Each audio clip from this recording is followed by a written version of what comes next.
It was just so stressful. I lost my job. I lost my house.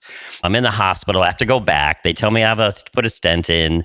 I didn't think things could get worse, but they continued to get worse. And is this about when your friend Sandy passed away? Sandy and I, we have been good friends for years, and we were really, really close.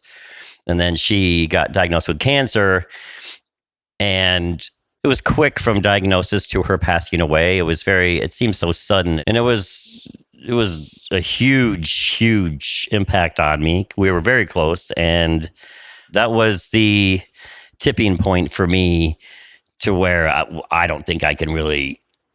There was a point where I was sitting at the edge of my pool, looking in the pool, thinking I can understand, not that I would ever do anything, but I could understand how people could use the point and be like, I just can't do it anymore. I remember thinking that, like, gosh, I get how people get to the point where they just can't take it anymore. Today on the Messy Parts podcast, we're having on Kelly Kopp. You might know him as New York City Kopp. He has this incredible story where right around the age of 40, everything in his life went wrong. He lost his house, his job, his best friend, and somehow he was able to pivot and reinvent himself in New York City. It's a remarkable story and one you're not going to want to miss.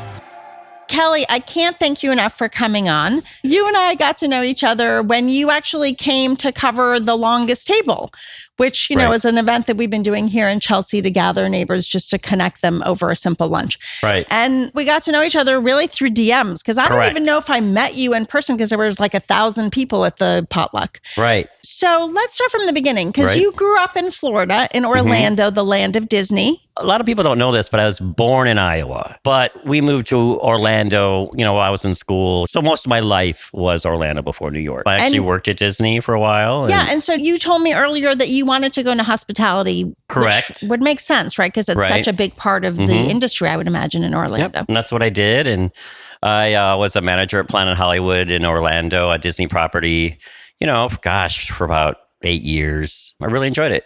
And then I worked in other restaurants in Orlando too. But then there was this moment that things changed for you unexpectedly. Correct. Why don't you tell me a little bit about that? I bought a house in Orlando, and it was a 3-1 bungalow downtown Orlando. I loved it. And this was part of the mortgage crisis back in 2007, 8, 9, whatever it was, whatever years those were. And I ended up losing the house. And that was the beginning of the domino effect of what was a really messy part of my life. You lose the house, which must have been incredibly traumatic. You also have a health scare and you lose your job. And I lost my job too because of the economy. And then from the stress, I was having some chest pain. So I thought, I'm 40 at this point. I'm going to go to the ER and just get checked. I thought they'd just give me an EKG. Ended up they admitted me because... Wait, can I ask, did you have health insurance at this point? I did not either. That is my worst nightmare. Yeah, it was a really bad time. Everything was against me. And so here I'm in the hospital in the cardiac unit for a week. Cha-ching, cha-ching, yeah, cha-ching, exactly. Sorry. But at this point in my mind, I'm thinking, well, my health is most important. They actually released me after weeks of tests. You're free to go, blah, blah, blah. You're good. I said, well, what are the results? And they said, well, we haven't gotten them yet, but whatever terminology they said, you should be fine. Sure enough, I go home. It was Memorial Day. Florida hospital calls and says, you need to come back immediately. I went back. They said I had 80% blockage. They need to put a stent in. The next morning, they went in to put the stent in and nothing was wrong. Yep.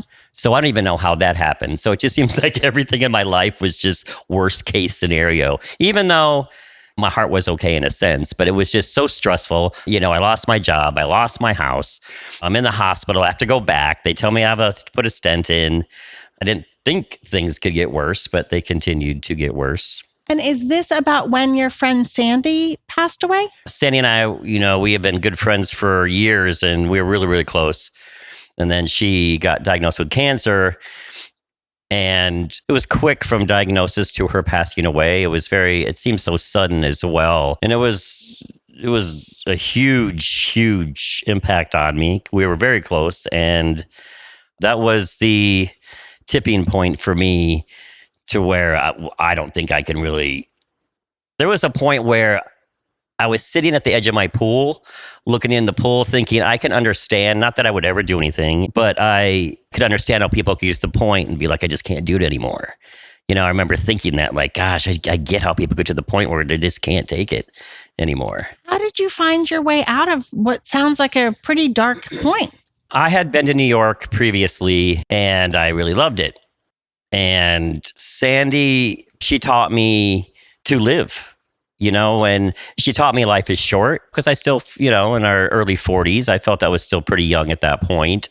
And I love that you thought of yourself as young at 40. That's so great. I thought, because I do think it's young, by the way. And she taught me life's short, enjoy it. We're only on this earth for so long, and appreciate every single moment and go live. You've lost your house, you've lost your job, you've had a major health scare, and you've lost a dear friend. Correct. And you're sitting at the side of the pool thinking, oh my God, like it's just over.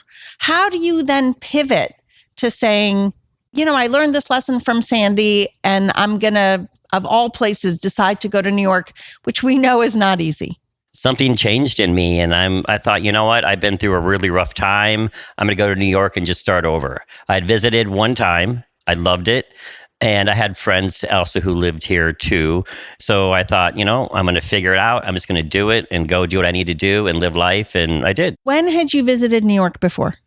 Gosh, 1990. And what had brought you here?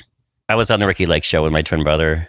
As one is. It was some random story. A friend of mine must have known someone. When you came, did you fall in love with New York? I did. Instantly. I loved it. It's like I would love to live there, but I never thought it would happen. Never. It was just a thought. But when Sandy passed away, that's what kicked me and made me realize, hey, life's short. Go enjoy it. Do what you want to do.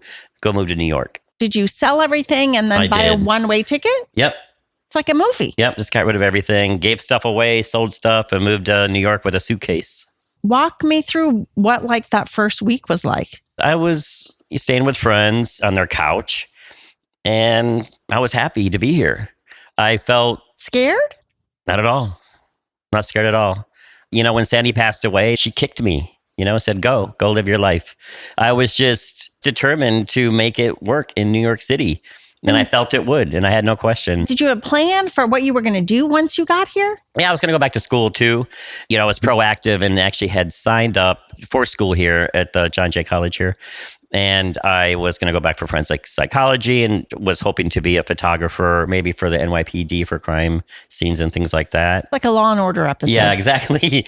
And then I went to sign up for classes. I guess I was too proactive because admissions expired a certain time. I didn't know that. And I went to sign up for classes. They couldn't find me in the system.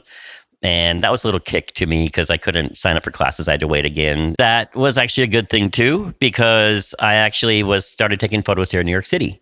And were you a photographer I was back a photographer. in Florida? I was not. I was just like an amateur photographer, but it took off here in New York City. New York City is so beautiful. Every single square inch of the city to me is beautiful. You know what? I had never, ever felt joy until I moved to New York City. And I remember walking through Central Park. That's the first time in my life, recognizing, feeling joy. And it was just this feeling I've never had before. And I was like, wow, I was aware this is joy. And so I knew I was in the right place. But, I became a photographer actually with the Central Park Conservancy. How did that happen? I started volunteering with them just to show people the park. And Jim McGuire was the head of the Central Park Conservancy. And he recognized my photos and stuff from social media. Because you were posting them already on social media. Yes, I was already posting them on social media. And I was in Central Park every day. Around the city too, but mostly Central Park. And they asked me to also be a photographer with the Conservancy. And then that just really started going from there. And Jim McGuire, he was the head of the Central Park Conservancy. He was like my mentor. He's an incredible guy. He was just my biggest cheerleader. He just would tell people, hey, this is Kelly Kopp. Now my name is New York City Kopp, with my social media. And this is his work and blah, blah, blah. And Jim McGuire is an incredible guy. He was really my mentor. He has no idea the impact he had on me. And so you all of a sudden were posting your amazing pictures on social. And did you have a sense that you wanted to be an influencer and have almost 1 million followers on Instagram, for example? No, not at all. I didn't. I just loved what I was doing. It made me happy every day to wake up and go out and take photos, be in Central Park, just take photos every single day. And then I started getting messages. I was growing on social media and I started getting messages from people around the world saying, it's my dream to go to New York City. I'll never be able to go to New York City. That's what's really keeps me going to this day, because the beautiful messages I get from people from all over the world, from every country in the world, basically, over the years now. It's also heartbreaking too, because I wish I could bring them here. But it's nice to be able to bring New York City to people around the world now. It brings me joy. I'm trying to figure out, like, if I'm a listener, I want to come to New York, like many people who follow you. How did you make ends meet? Because this is not an inexpensive city, right? So there's a lot of people who want to sort of have careers as influencers. Right. We can have mixed feelings about that word, but how did that become something that you could monetize and actually do? Even though I say 40 was younger, but now being an older person on social media, I learned a lot from my younger friends in the photography community on social media. There are a lot of photographers here in New York City, and we become this community too. And thanks to them helping this older guy out, they've been great. They just taught me to go out and work every day. I don't really call it work because I love what I do now. But when you take photos every day, when you do your passion every day, it really does reward you. So with Instagram, Twitter, or whatever it's called now, X. TikTok, Facebook, all that. I mean, you can monetize everything you do now. The thing that you're describing is consistency, right? Yes, like doing it every single day. Every single day. I mean, every morning I get up and I'm out the door. So now I love what I do and showing people New York City and taking it to them. But when people come to New York City, I was thinking, how can I hang out with these people and show them New York City? I'm like, I'll start a tour business. I used to do professional photos with them. So I would take them around the city on the Brooklyn Bridge with the most beautiful backdrops behind them, or Times Square, wherever they want to go, Central Park. And I would take professional photos of them. But it became a little bit too much because with editing and everything with photos, it was take too much time to find myself at home. And so one of my younger friends said, hey, people use cell phones now to use photos. And I thought, I would never do that, But now I transitioned to that and people love it. So you have a tour business where you give people tours and you actually teach them how to use their iPhones to take pictures, and you take them as well. Yes. Well, I take tons of photos and some videos of them too. And if they want me to show them too, I really help them take certain angles and things like that, if they want me to, which a lot of people do. So those are two tips that I have. One is consistency. Like Correct. You have an idea, you just got to do it every single day. Every single day. The second one is you're like a millennial because you have multiple side hustles. You are an influencer yourself, but then you're doing a tour guide business. I know you also have a podcast, right? Correct. So it's multiple income streams in a lot of ways is another one of the things. Is there anything else, if you think back to like a younger self or somebody who's actually 40 and wants to start off, like another piece of advice you would give them? I would say if you have a passion, whatever it is, mine's photography and mine's New York City, mostly New York City, and then all these different avenues of ways that I use New York City to monetize and to share with people. But whatever your passion is, do it. Go for it. It'll work. Yeah. So go for it is your third Definitely. lesson. But I heard a fourth one in what you described, which is a very specific focus. Right. Correct. And when you came in, you and I had a conversation how people said you should actually share on your social more about your personal life. And you said, no, I am about New York City. I'm Correct. New York City Kopp. Yeah. And so that consistent focus is also a lesson because you're not trying to be everything all the time. You actually Correct. are very single-minded about the focus of your work. Right. Exactly. You have a passion, you hone in on it and stick to it. My brand is New York City. It's all about New York City. It's not about me. And sometimes people like show your face, which I do once in a while, but I really don't because I want to show New York City and it works. I know that as somebody who's interested in everything, that can be very difficult for me, right? I sort of want to do a million things. And so staying consistent is hard in some ways. Right. What allows you to be so laser focused, so focused on your niche, and so committed to not sort of zigging and zagging, which is something I would definitely be doing? I think about this too. I always say that, New Yorkers are born all over the world. So people have that connection with New York City. So, I bring New York City to them. And I just feel that it's important for me to continue daily to share the joy that I have. That's thanks to Sandy that I have this joy every day in New York City. And it's important to me to bring it to people who, cannot be here. That's what keeps me going every single day. The reason I started my tour business was how to show people New York City and do my photography too, but share that joy that I have for New York City with them. My passion is New York City and showing people, and that's what keeps me going every single day. Was your family surprised when you left Florida? No, I don't think so. I never really talked to them about that. But, I did stay with my parents a couple of weeks before I moved to New York City so I had some time with them. They knew I was determined. They knew I was coming to New York City and nothing could stop me. That was my mission. That's what I wanted to do. And I needed this change. I needed a new beginning.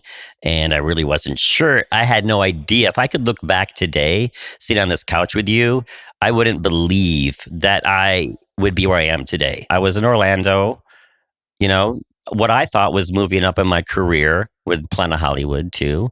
I was happy. I'm like, I work with Planet Hollywood and I think this is cool back then.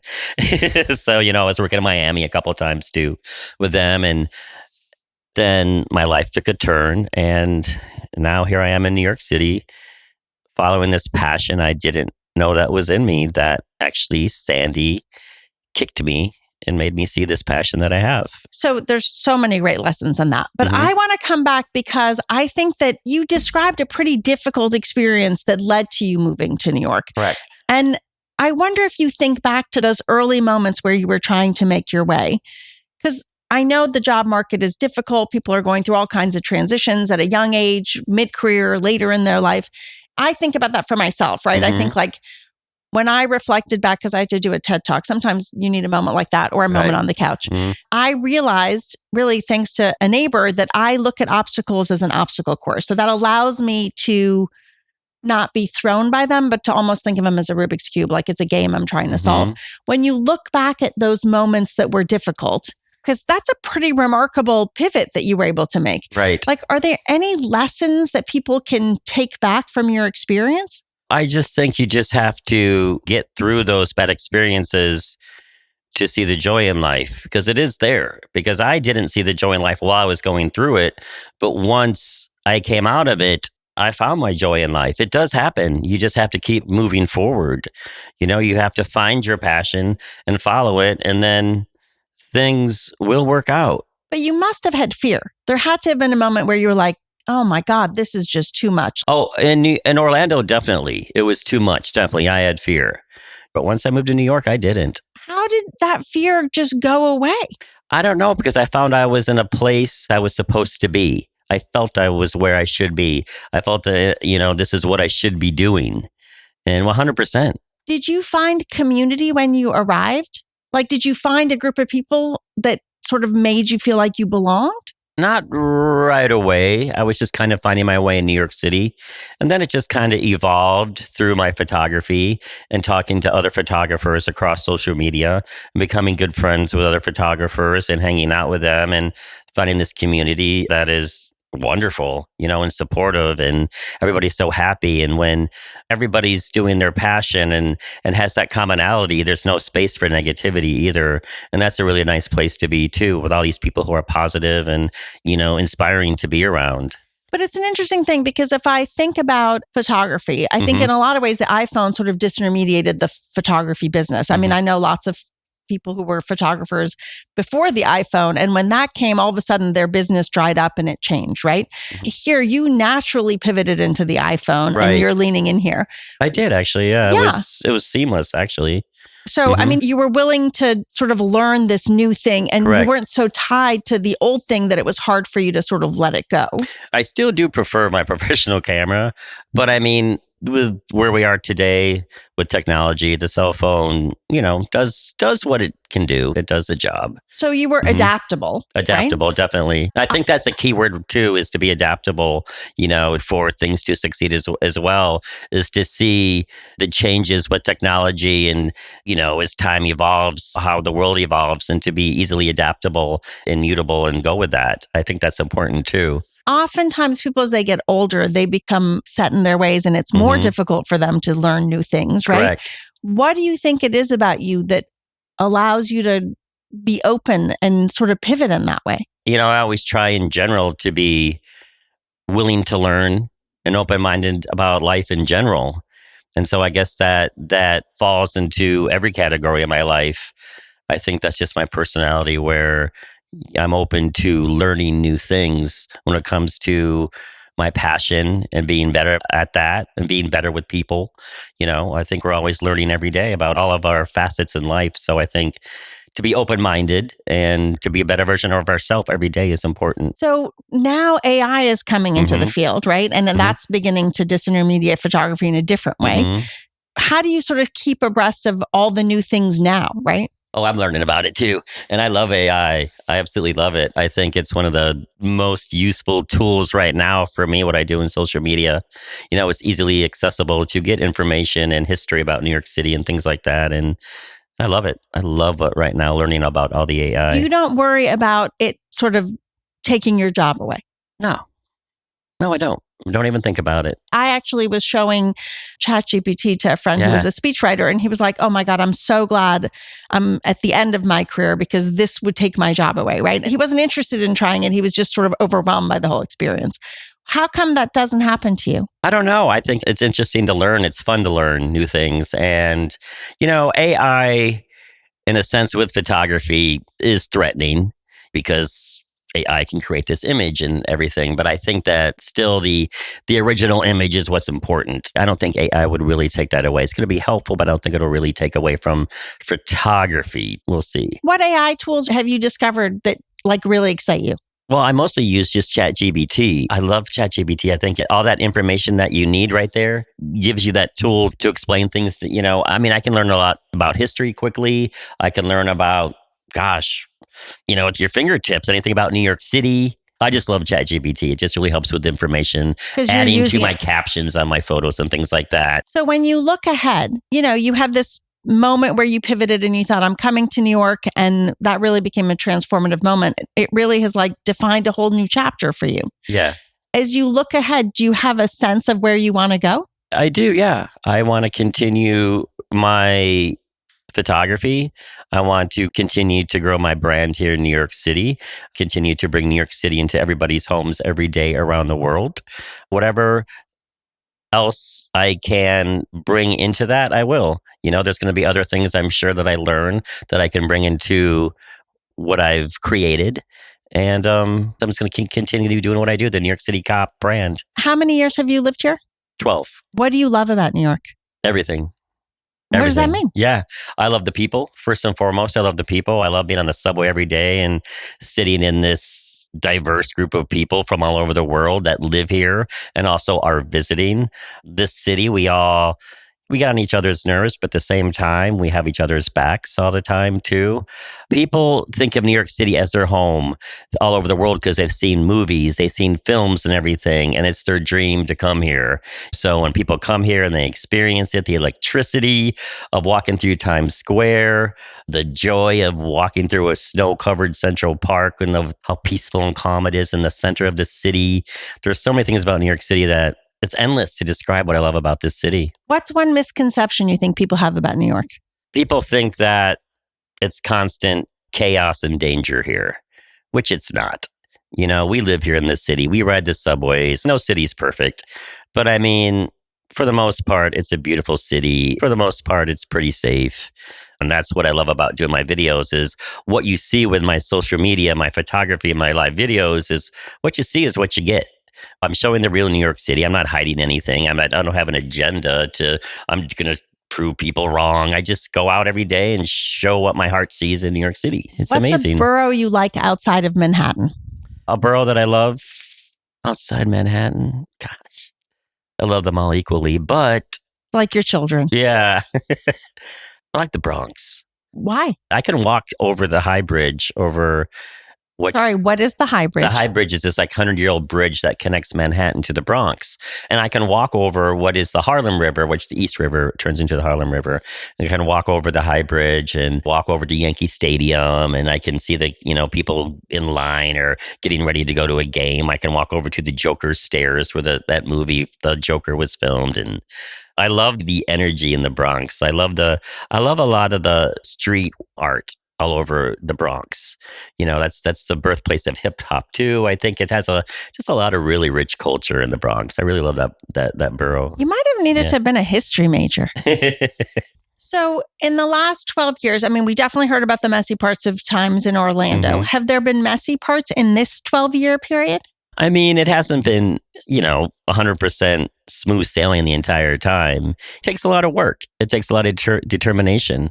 And there's been a little bit of times where I was thinking in the beginning, well, I don't know if I can do this. This is a lot of work, but it worked. It happened. I followed my passion and it's happening and it works. I guess I left the bad times behind me before I moved to New York. It's like And I you've haven't had- flipped a page and all of a Yeah. sudden you're like a different person. Yeah, it really is. I wouldn't believe it. I wouldn't believe it over a decade ago. I mean, it hasn't been 100% smooth sailing, but it's been, for the most part, pretty great. I need to know how to bottle this. Like Yeah. that I leave this really terrible bad part and all of a sudden everything is roses. Well, not everything is roses, but I mean, it's a lot of hard work, and I'm determined to continue my passion. When you find your passion and you just keep doing it every day, when you find your passion, you want to do it every day.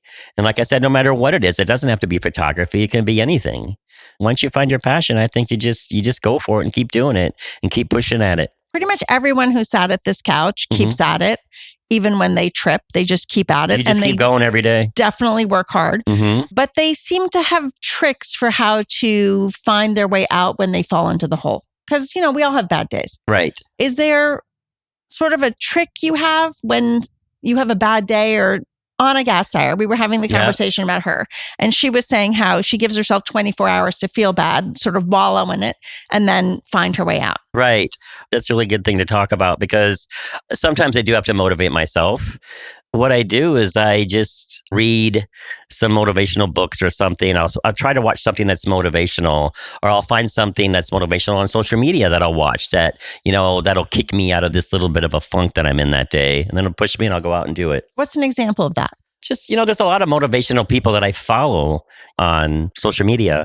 Do you ever do things outside of social media? Because it sounds like you're on social media a lot. You mean just like in my regular life? Yeah. I do find time to go out to eat and, hang out with friends. But, in the back of my mind, I'm thinking I could do a video right now. I could do this. It is challenging because it's hard for me to be with friends that don't do social media. And I'm like, hold on 1 second. I just got to do a quick photo. I got to do a quick video, But you're that guy. Yeah. But when I'm out with friends, I try to keep my phone if we're out to dinner and don't really pay attention to it, because I understand that could be frustrating. I will say my family complains all the time because when you're in 24/7. Yeah, 100%. I agree. All right, we're going to do rapid fire questions. What would be your karaoke or walk-on song? I'm not a big karaoke person. I tried it when I was a manager at Planet Hollywood at a work party, and I thought, in my mind, I thought I would, I was this great rock star, and I'm not. So I'm not a big karaoke person.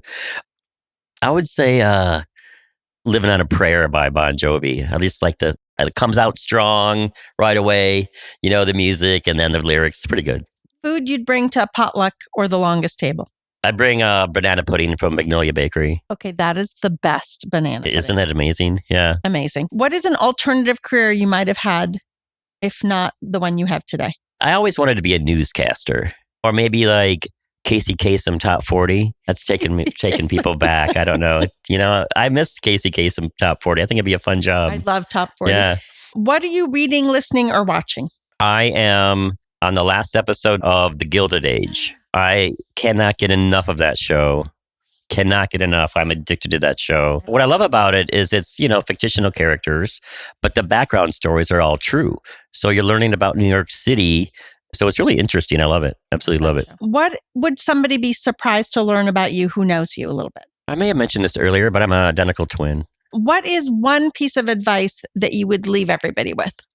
Follow your passion, because things will work out. Do whatever makes your heart sing, do that.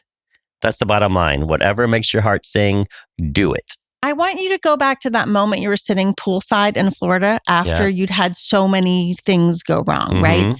The housing crisis, your friend, the emergency ER visit. What would you tell yourself sitting at that pool to get you to turn things around? Knowing myself so well and how stubborn I am, I, first of all, probably wouldn't listen to myself. But I would say first, you'll be okay. That's what I would say is you'll be okay. That's the only thing I would think I would need to hear at that point is you'll be okay. And then go for it after that. But yeah, that's the bottom line. Because I don't think any words that anybody would say to me at that point, I don't think I would listen, nor would I want to listen. I don't think I could listen at that point. It was a rough time, but I would just say to myself, you'll be okay. I don't know how we're going to duke out who loves New York more, you or me, but we'll think about that. You came to the longest table. And what was your experience of that event? Because that's really how we met, right? We met because I'm crazy enough to organize a potluck on my street with a lot of neighbors, and you're crazy enough to document it. So what was that experience like for you? I thought it was incredible. It was a beautiful afternoon, beautiful moment of everyone, the whole community together. I loved every moment of it. Everybody was talking and smiling and eating and laughing. I thought it was a really cool moment. I mean, I think it's a brilliant idea, and I love what you're doing with it here in New York City. Did it surprise you that it happened in New York? No, something I feel like that is definitely a New York thing. Because we love our people. We do. You know, people of all different backgrounds from all over the world here in New York City eating together. I mean, what's more New York than that? What's better than that? Thank you so much for coming on. I really appreciate it. Thank you too. I'd love hearing your story. Oh, thank you.